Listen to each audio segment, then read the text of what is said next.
Europe builds and builds well. We have the founders and the stories to prove it. I'm Mathilda Nathan, founder of Born. And I'm Niko Efstathiou, journalist and author. And together we will be co-hosting some of Europe's greatest founders in Europe Builds. Scaling challenges, fundraising strategies, diverse cultures, and the art of storytelling. Join us as we explore some tough topics with candor and detail.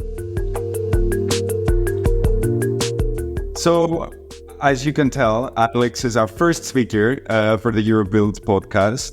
He has an incredible background mixing software engineering with building startups. He was the co-founder and CTO of Trouva, which had a phenomenal journey. He then became its CEO. And now he's found a product studio called Auxiliary. So he's done a lot of stuff. He's also a repatriate back in Cyprus now, and a vision in white, as you can see. White t-shirt, white background, lots of Mediterranean light.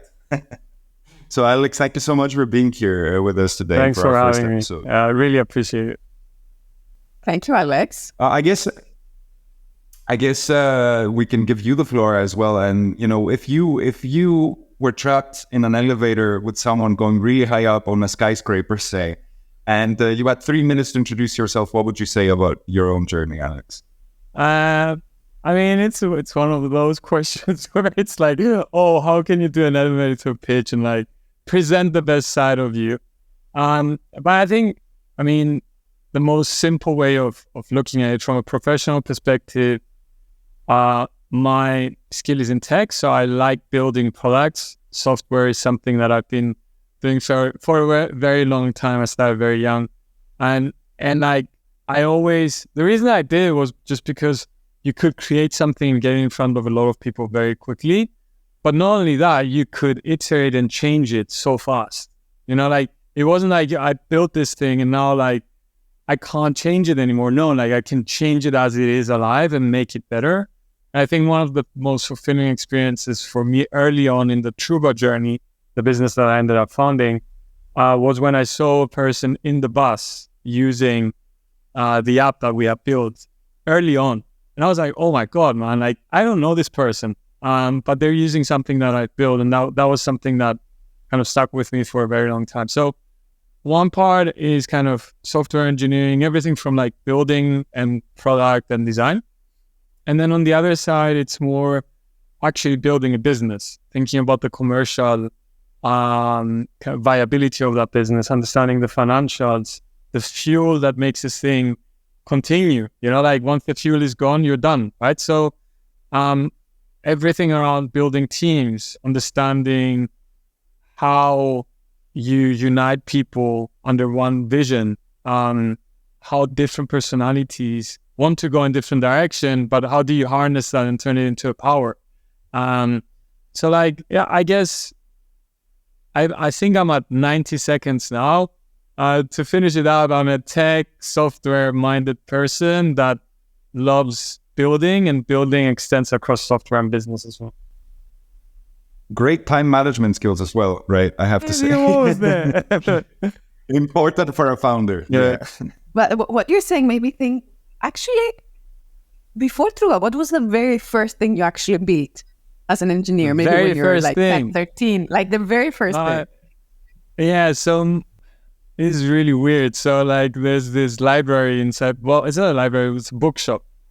And I was 13, I think, 14 years old. And we went to that bookshop with my dad. He needed some medicine books or something like that, medical books. And he asked me, he was like, well, pick a book and I'll get it for you and stuff like that. And I saw this book. It was Action Script in Flash.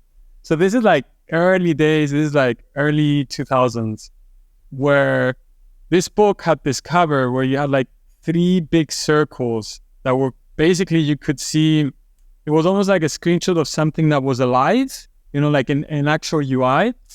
And Flash back then was the technology that we used to use in order to animate objects on websites.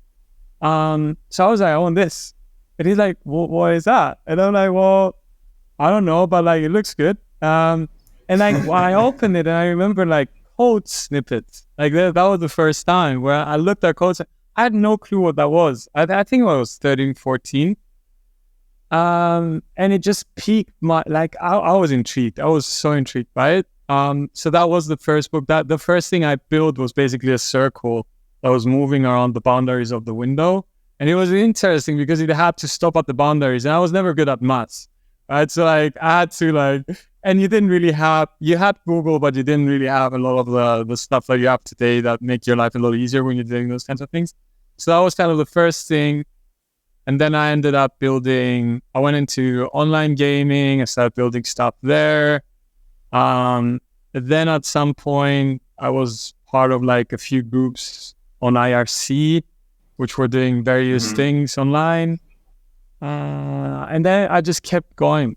I love that story from the book to building something. It's a very millennial story, yeah, I think. You know, so, because we're in the transition, right? Like exactly, from the analog to the digital. So yeah, I can relate. Yeah, that was cool. Yeah. I worked with many founders, and kind of, I think there are many different traits that they, like each one of them has, but there's kind of always some underlying kind of foundations that all of them have in common. For you, kind of, what is that special thing that a founder should definitely have in order to embark on an entrepreneurial journey? Well, I mean, you have to...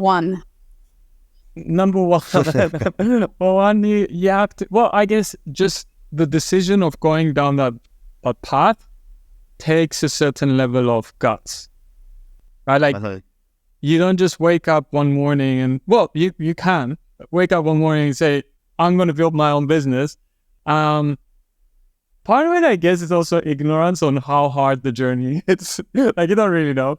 But then another part is like presuming that you already have the moment you decide to build something, you put yourself in the center of the stage and the light is shining on you and you have nowhere to hide, right? So everyone who's going to see this is you're exposing yourself, your creation to the world.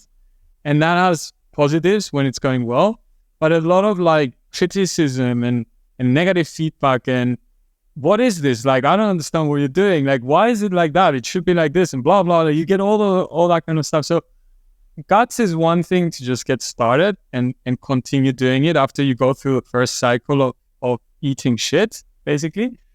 And then the second one is just stamina to pull through of like, okay, it didn't work. I hit my head against the wall.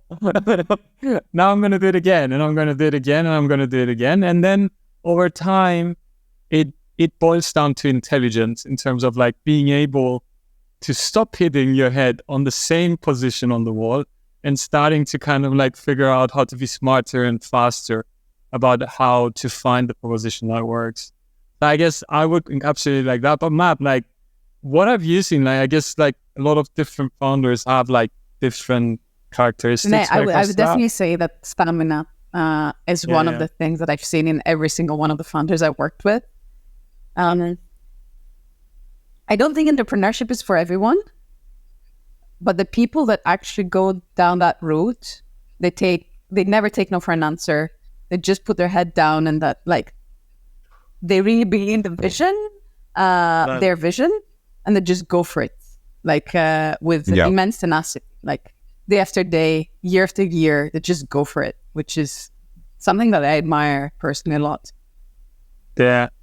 So something that interests me, Alex, is whether, you have these traits sort of from the start, or then once you're in the game, once you've been thrown in the ocean of entrepreneurship, you kind of realize that you have to develop them. So I kind of want to take a trip down memory lane to, I guess, your first few months at Trouva. So tell us a little bit about that. How did it all start? And when did you start realizing, oh my God, this really takes guts? This really requires my stamina to go full throttle, let's say. I guess one benefit that I had was that I started straight out of uni. So I never worked a real job. And I've never been... I did an internship at IBM at some point for like a couple of months. And I was like, okay, that's cool. But like, I'd rather do it myself. So like, I never had that. And I think it is one of those things where, again, because I didn't know better, I probably was quite ignorant to like what it would take and stuff, which is kind of helpful. And especially because I was... Ignorance is bliss, yeah, in right? this case, ignorance. Like sometimes it's useful. 100%. So I was part of as soon as I finished uni, I joined a program called Entrepreneur First, just for it was the first cohort. It was for young graduates that just with technical background mainly that wanted to start their own business. I ended up in there through many different weird situations. But I tried doing a product there. After 3 months, I was like, I don't know how to grow this thing. I don't even really know what I'm doing here. So I just shut it down. And then I got introduced to a couple of other people that ended up becoming my co-founders, who were coming out of their jobs and thinking and having this vision about retail and local inventory and how we could create the Google Maps of local inventory. That was kind of the starting point. And I was like, okay, cool. So these guys have a little bit of money, so we have an office. 6 months, I'll learn a lot by just joining and doing a little bit tech. I'll build the product. And then 6 months became a year. Yeah, in my head, I didn't put a limit, but I was like, okay, fine. Worst case is going to be 6 months of a good experience, and then I'll do something else. And I guess that's the other thing, fear of failure, or it's in your life, you've always been able to achieve things at the highest degree to the highest marks and scores at your exams and stuff like that. I think that then can become a bit of a disadvantage because you're not used to failing. And when you're not used to failing, that slap you get feels like a really, really strong slap. When you're boxing, when you haven't boxed ever and you box for the first time, you get touched by a glove and you're like, oh my God, I'm going to die, right? Whereas if you've done it a few times and you've got a few hits, then you get used to it and then you just start up again and you go, right? And that's the same with entrepreneurship as well. So I think that was one of the things that just kind of came through to me, in a sense that I didn't care, dude. When people were saying, whoa, this is shit, I was like, fine, I'll do it better, and then it's going to be less shit next time around. Or maybe you're not the right customer, maybe it's someone else, right? I didn't really care about people's opinions and stuff. And then it just naturally grew because you build a bunch of stuff, you got it out there, you got your first couple of customers, you're like, wow, nice, now I've got customers, right? And then you start talking to them, you try to figure out the next thing you're going to do. You get no orders for 3 months. You're like, oh my God, I'm wasting time here. What am I doing with my life? And then all of a sudden, okay, now I got an order. It's a big one. Why do I have a big order? Now I need to talk to this person, And so it's kind of this grind where you have highlights that keep you alive. And then there's kind of these down moments where you just have to glide. It's a roller coaster, right? Yeah. And you either glide or you stop. Yeah. When we were discussing with Niko a bit of kind of who are going to be the speakers in this podcast, you came to our mind, I've known you for a few years now, primarily of kind of how much experience you have on the fundraising side of things and how opinionated you are about this topic. Yeah. And we do work with startups day in, day out. We always kind of get asked the question, okay, when is the right time I should raise? Once I kind of launch, should I wait to show the first signs of traction?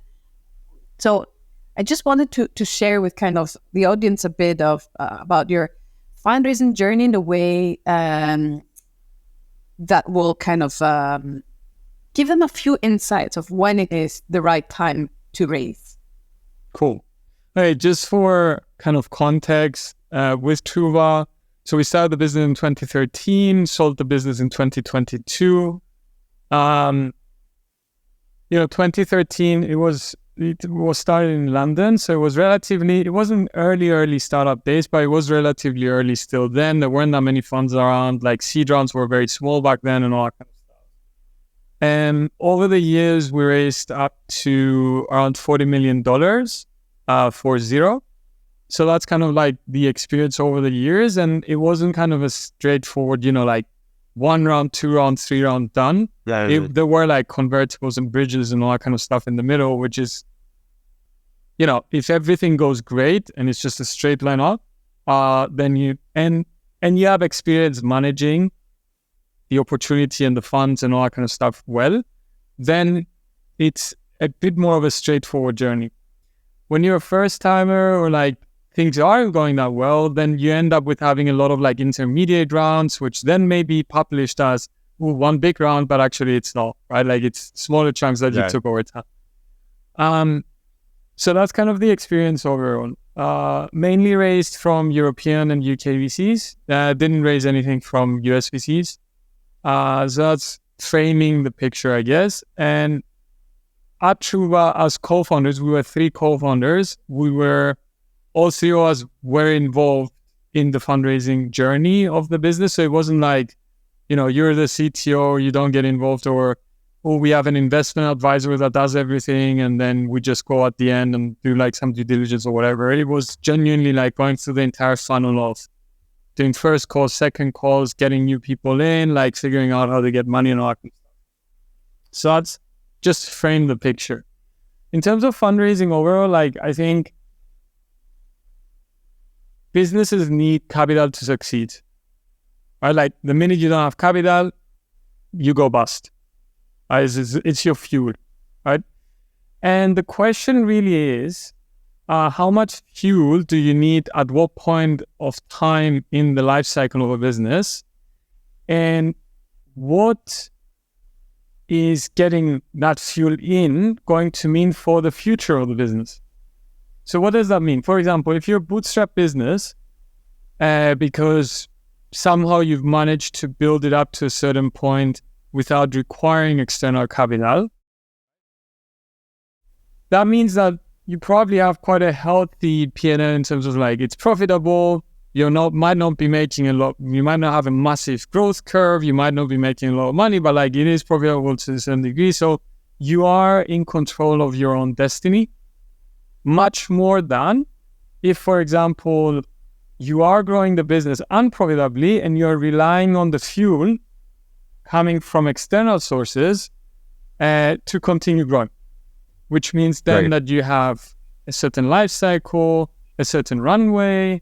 You have to ensure that you are always raising more capital and so on and so forth. So the first thing is like, what game do you want to play? And what game do you believe you're good at playing? Like there's some people that are amazing at fundraising. Most of them already have relationships in that world. And they can get to anyone, like a lot of it in terms of fundraising. One thing I think people perhaps ignore a little bit, it's all a trust game at the end of the day. It's really not, especially in early stages. They're based. It's not that quantitative. Like it's like, who are you? What's your background? Do I believe that you can do that? It's not, show me your metrics, because like at that point you don't have metrics that you're trying to get the money to start building, right?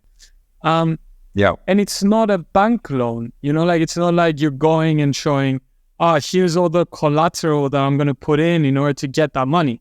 Right? Like this is high risk capital.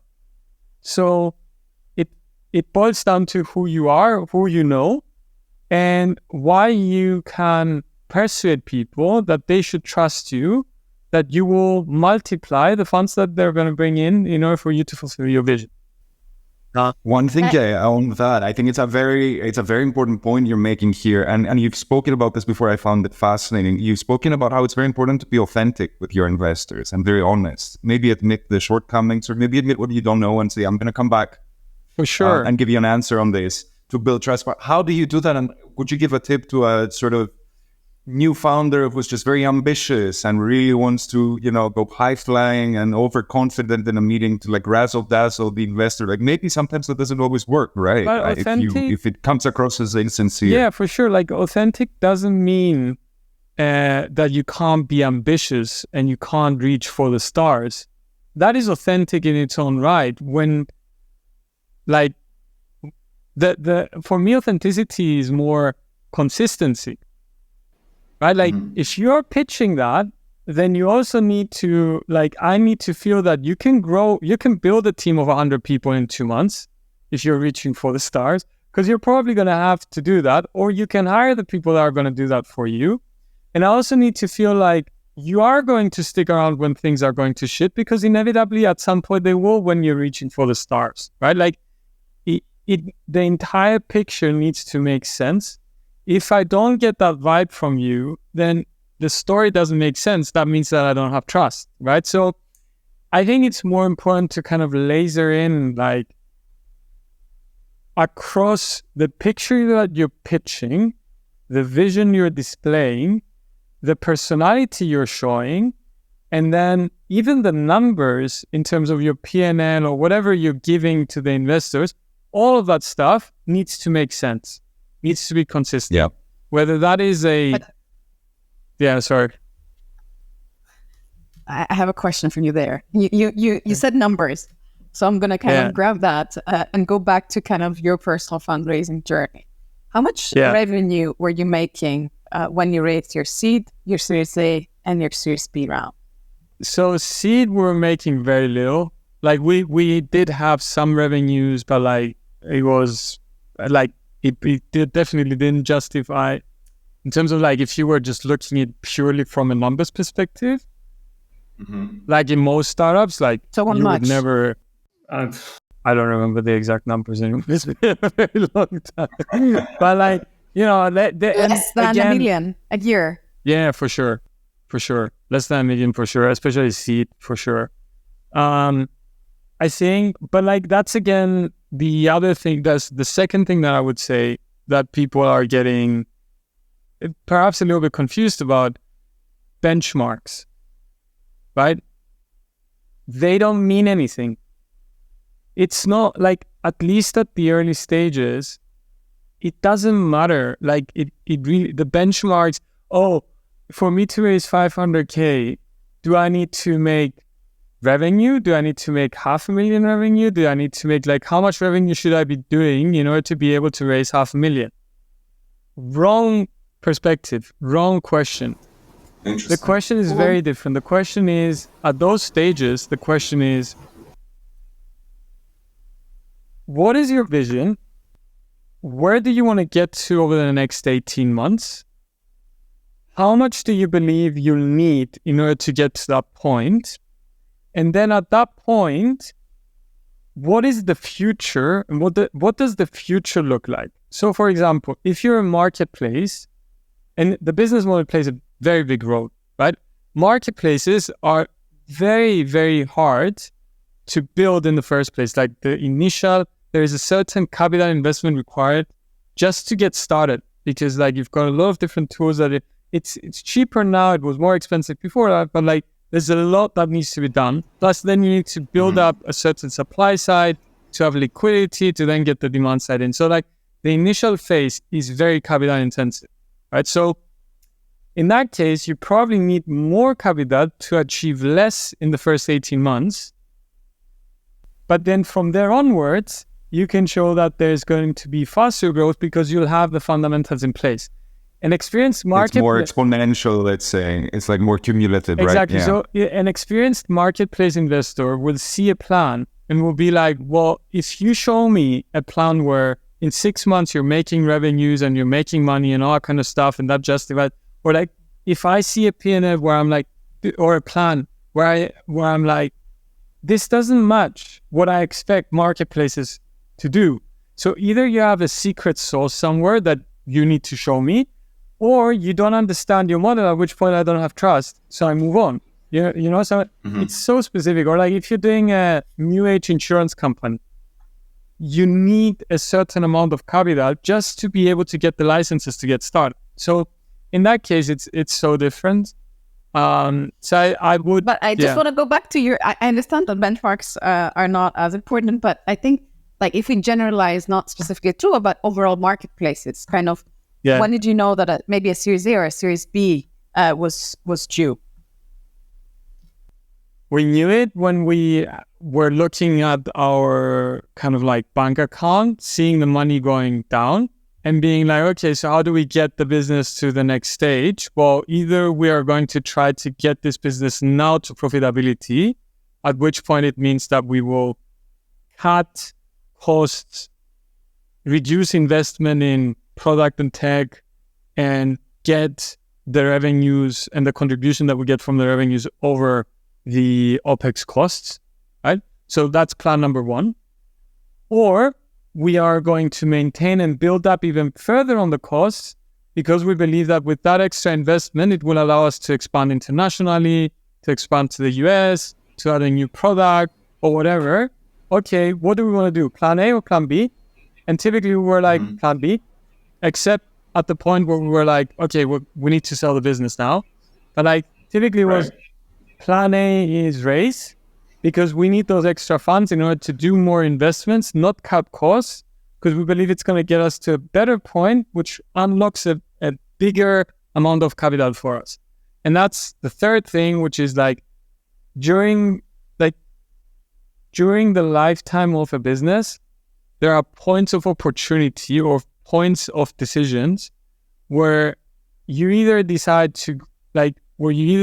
when it comes to the capital requirements of the business, you either decide to increase those capital requirements because you need to invest, or you decide that you want to decrease it, at which point you're normalizing. And that's why we've seen so many layoffs over the past few years and so on and so forth, because a lot of businesses build a plan for growth, which means invest, and then came to a point where it was like, well, now we need to focus on EBITDA instead. And sorry, Niko, just one more question I have on the numbers. So at Series B, how much revenue were you making? Over 20 million. Over 20 million a year. And I'm going to ask you now, those questions again, like it depends again, like how you define your revenues. Do you define them as the gross merchandise value, for example, in a marketplace that you're selling? Yes, correct. Do you define it as your net revenues? Yeah, it was over 20, but like, like that's the definition. Yeah, and also bear in mind that number on its own means fuck all again, because it doesn't mean much if you're not counting in the momentum. So if it's 20 million, but I'm going 1% year on year, that is a very different story to 20 million. So, like it's that kind of stuff that people a lot of times get confused. Well, I have a last they zoom in numbers. on one, but yeah. Yeah, okay. They don't yes, okay. You revenues are important, I get it, but the overall picture of more metrics are important. But one last question, which you might not like, but I still want to ask it. How have you been, valuations is a very kind of debated topic of how you calculate it. There are formulas, there's gut feeling going out there. Can you give me a bit of insight on this? And then I'm going to stop about the numbers questions. Well, as you go through the funding rounds, right? There's a different kind of game that is played, which is basically looking at public market comparables and then going down to private markets, looking at, okay, how big is the market as well? And then trying to figure out there, approximately where do we believe this business lies, based also on the momentum of that specific market at that point in time. So, for example, when you look at marketplaces in the retail space, Farfetch, Mate.com, there's a bunch of businesses, e-commerce generally, currently, especially when it comes to marketplace, but generally as well, is suffering from cost squeezes, margin squeezes, and so on and so forth. So multiples drop. So where you perhaps before had 10, 15 times multiples, now you may be looking at 3 or 4 times multiples, right? So that plays a role when you're trying to figure out the valuation. In the earlier stages, it depends. For example, if you have a VC let's say you have one VC that wants to lead it and you don't have anyone else, meaning you have no bargaining power and you're not considered as something hot, then, less competition means lower valuation. It's as simple as that. On the other hand, there's also the other side of the game, which is the fourth thing that I would like to bring up here, is when founders are pushing the valuation way too high. So there's one element here, this fundamental, right? You need to dock your valuation at a point where you're not closing the door on yourself when it comes to raising the next round. It's so important. If you're down, if the game you're going to be playing, which when you start taking external funds, this is kind of the game that you're playing. When you start playing the game of like, I'm going to be raising VC capital in order to grow, right? If I raise 1 million at 100 million valuation, right? Ooh, amazing. I got like 1% dilution, right? But like that means that the next round I raise, if it's like 10 million, I'll need it to be like 200, 300, 400 million.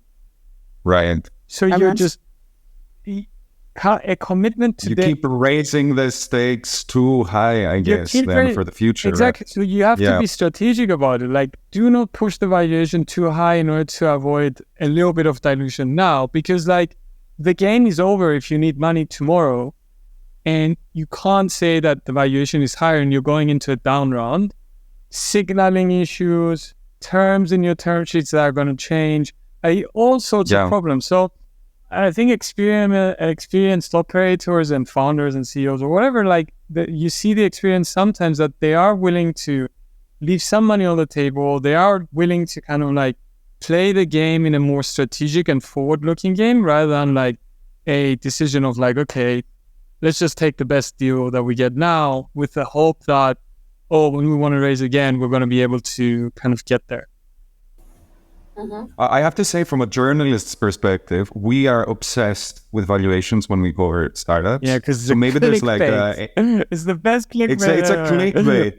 So maybe we pull some founders who really care about the sensational short term. You know, they really want to show like a good valuation number to not pursue the strategy that you're saying of think about the long term, think about the long game you're playing. And I have to say here, you know, Mathilda is the operator and I am the journalist. I'm saying this because she just threw you a barrage of questions about numbers in a very journalistic way before. She knows how to get her answers, right?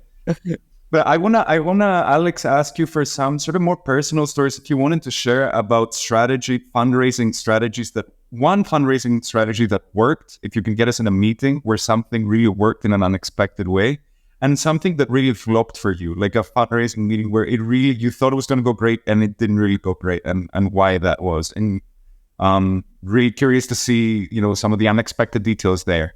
Yeah, I mean, like in terms of flops, there's many. I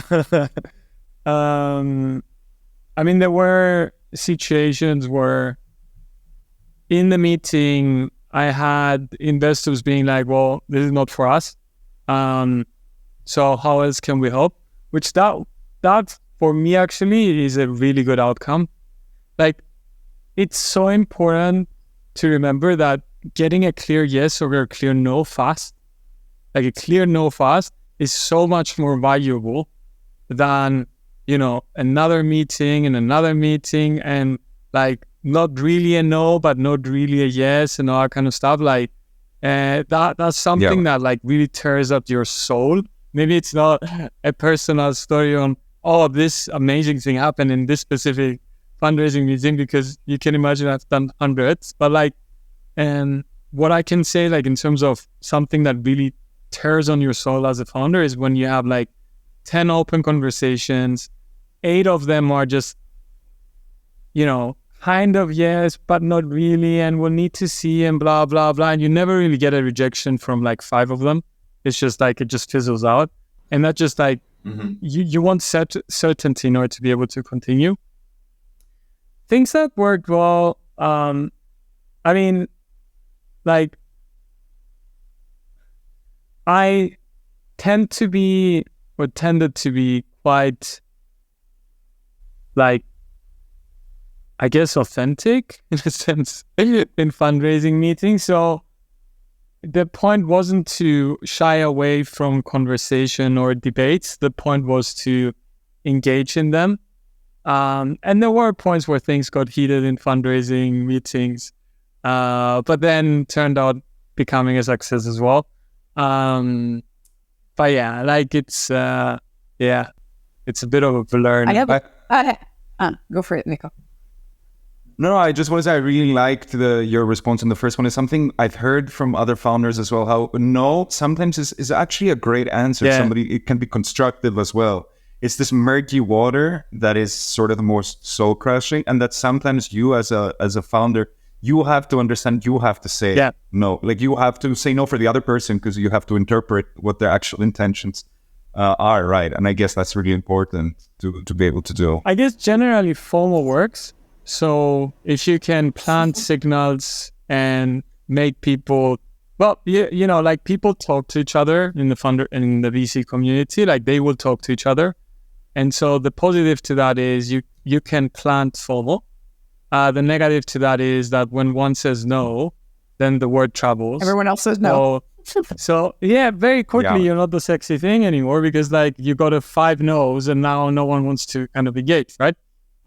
That being said, there is a special kind of investor out there. Like there are investors out there that do not fit all of this stuff and they have conviction, they know exactly what they want to see, and they don't care about what everyone says. They will just go and do it. And that's great that still exists. Yeah. I had 2 thoughts when you were when you're talking, Alex. The first one is that most of the times I've been in fundraising meetings in one of the kind of earlier stage startups that I joined, but majority of the time I've been on the receiving end of kind of founders fundraising and us as operators needing to actually to deliver big plans. And I have to say, whenever the status becomes a unicorn, the valuation is very, very high. Like the pressure has always kind of been felt because kind of founder would kind of sell a dream, and then there are people that have actually to make that dream a reality. So that's it feels like heavy also the receiving end, but always kind of very a nice challenge, at least for myself. And then I had one more thought, which is around kind of you said at the very beginning that you didn't raise any funds from the US. Yeah. And I know that you've done a roadshow in the US in the past and decided against fundraising from the US in the end. I was wondering, as we're in Europe Builds and kind of the European story many times not heard us as much for kind of multiple reasons, especially around kind of our capacity to storytell in the right way.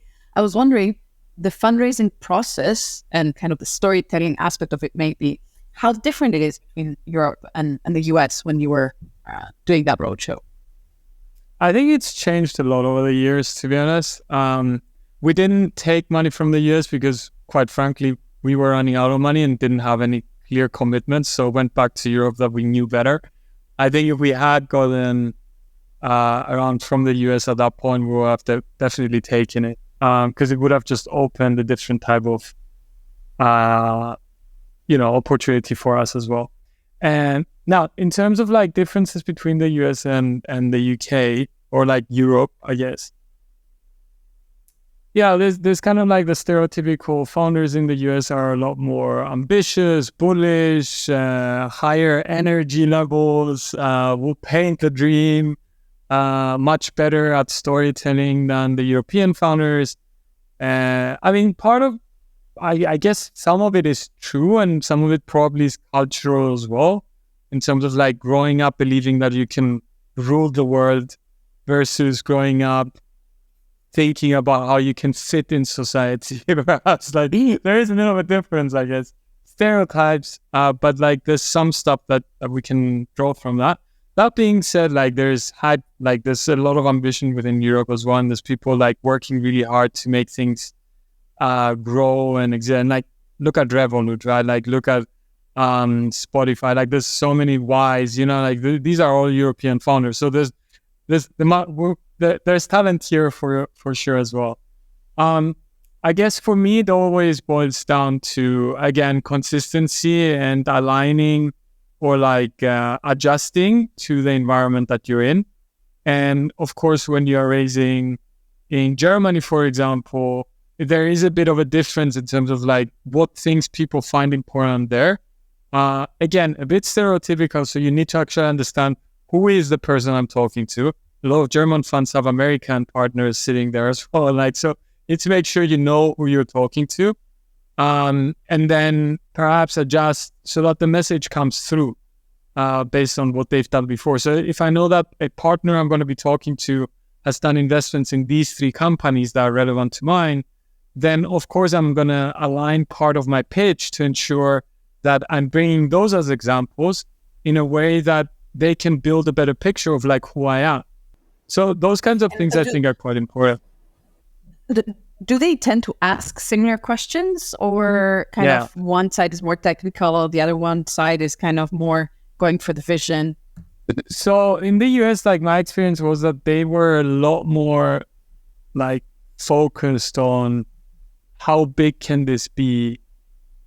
Like, why do you believe it can be that big? And like really testing the long-term vision and the thesis. And like, why do you believe that this is, like, how is society going to change that is going to make this a bigger thing in 10 years' time? Yeah. You know, like, it was a lot of forward-looking and forward-thinking. But then, of course, like, when you went into, like, deeper, then it was, like, very deep on the numbers, like, very, very clear on, like, okay, give me exact. And one thing there is, I think one difference that I did see with Europe is, like, in Europe, you can, like in the UK, for example, you can just go for a coffee with a partner or like with someone from a VC and like get to know them and then slowly start kind of talking more business. In the US, it was just clear business. You know, you've got 20 minutes, I'm going to ask you 20 questions, and then like there's no much small talk happening, right? Like it's like not what I'm doing here where I'm talking way too much, right? Like it's like you've got 60 seconds to answer the question. If you don't answer it, then it's done. So it was, again, like we're talking about stereotypes and a little bit generalizing and all that kind of stuff, but there are certain differences. Absolutely. I mean, yeah, America's obsession with size and with numbers, right? Like just look at the size of their meals or their burgers. Like you would kind of get the same. So we sort of ended with these questions, and I would like to sort of flip the script. It's something we'd like to do here at EuroBuilds, and you have here a journalist and you have an operator. So what's one question that you would ask each of us sort of relates to the founder's journey, the fundraising journey that you have? Like, what is it, something that you would want to know? I think like from each of us. For example, when it comes to journalists, right? Like you mentioned before, that there is definitely one element, which is I'm writing an article or like I'm going to cover these news because, and I'm going to cover certain aspects because I want people to read it, because when people read it, then ads kick in, and that's kind of how I make my money as well, right? Like, so one, is that true? Like, I guess it is. And then two, like, how do you think about, okay, a founder who is doing something great, wants to get covered for it, but perhaps they're not fundraising right now, they're doing something else. Like, how should they approach a journalist in order to ensure that they are getting some benefit because they're doing great stuff? Okay, great questions. I will say for the first one, I have a similar response to what you said about valuation, right? That sometimes journalists have to think of the long game, right? So if you sensationalize every story, eventually your credibility gets hammered. And so down the line, 2 or 3 years from now, maybe your readers will say, well, this is just clickbait. And maybe you don't think of magnitude and clicks, but you also think of quality, right? Like, which are the best quality readers that I want to sort of read me and respect me and then share me onto their networks. So I think, yes, it is true, and it's a problem that we sensationalize, but I think the right sort of journalistic mindset, and I think the kinds of journalists that founders should be looking to sort of tell their story to are the ones that are very detail-oriented, and they kind of, they stick to the story. They build a very nice story to go with the whatever the startup is doing, right? But they sort of stick to the facts, and they don't sensationalize, if you will. But isn't always like, I mean, when we're thinking about it just from a business perspective, right? Like, if the business model is centered around ads, then I guess quantity wins over quality, right? Because you just want as many quick clicks as possible. So is it journalists thinking about, okay, there's the business model of ads where I just need volume, and then there's the business model of subscription where quality actually counts because I don't want to have churn. I want to build a subscriber base that's going to be with me for the long term. Is that kind of how a journalist thinks about it?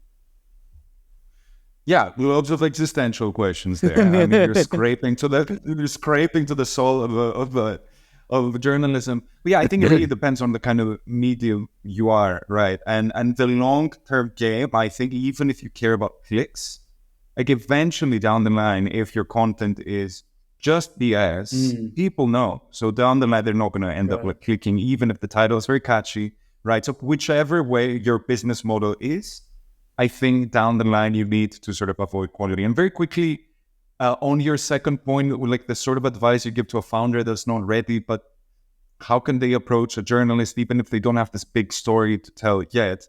I would say they should also think of the long term. They should share some of this vision the same way they do when they meet with VCs, and they sort of project their vision and they bring this enthusiasm of what this can be in a couple of years. Bring this to the table with a journalist and also promise them exclusivity. This is something journalists really respond to. Tell them, when I have this important part of my story, you're the one I want to tell that story to, and you will have exclusive access to this. Gain their trust early on and promise some things. Don't overpromise, of course. I think it's very similar to a lot of the things that you would do with the VCs or the people you want to get funds from, right? Like, don't overpromise. Share some of this infectious vision. Play the long-term game. These are sort of the three things. Full. Very nice. And then Matt, like closing question, Alex. Closing question. You mentioned before, like the being on the other side of the fundraising, and as companies grow bigger and get to like higher valuations, I always wondered, like, when, for example, a new round is being raised, how do you manage the team internally as one of the leaders and operators of the business to ensure that, like a lot of times there can be hype, there can be negative effects from raising a big round and all the publicity that comes through it and all that kind of stuff. So how do you as an operator ensure that like that doesn't become like an infectious disease within your team? Okay, so I was thinking, like, I've been part of maybe 6-7 fundraising rounds in the startups that I've worked in. And generally speaking, fundraising has always been a very positive always has a very positive effect. In the very beginning, because you kind of get your first publicity, and then you can attract kind of new hires, because like your company all of a sudden starts appearing in the press, like it starts being on the startup map.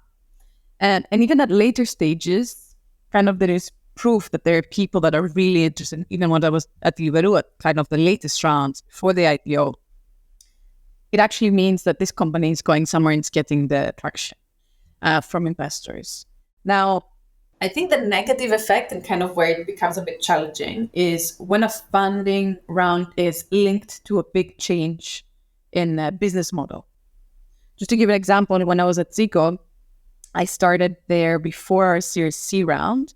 And up until that point, we were a B2C business. Zico is an insurtech selling commercial motor insurance by the hour. And we were kind of covering the bulky economy. And I came in to actually lead this team. But as a fundraising round kind of was coming to complete, the kind of the big promise, the big bet for the company was shifting it into a B2B type of business. And that was a completely different ballgame, which meant it needed different types of hires, different skill set, different level, different experience. So it was kind of managing the existing business, which was multi-million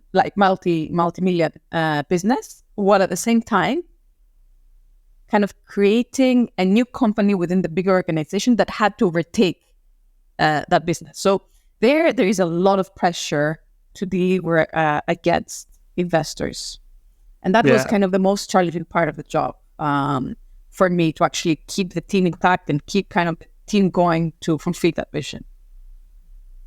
Awesome.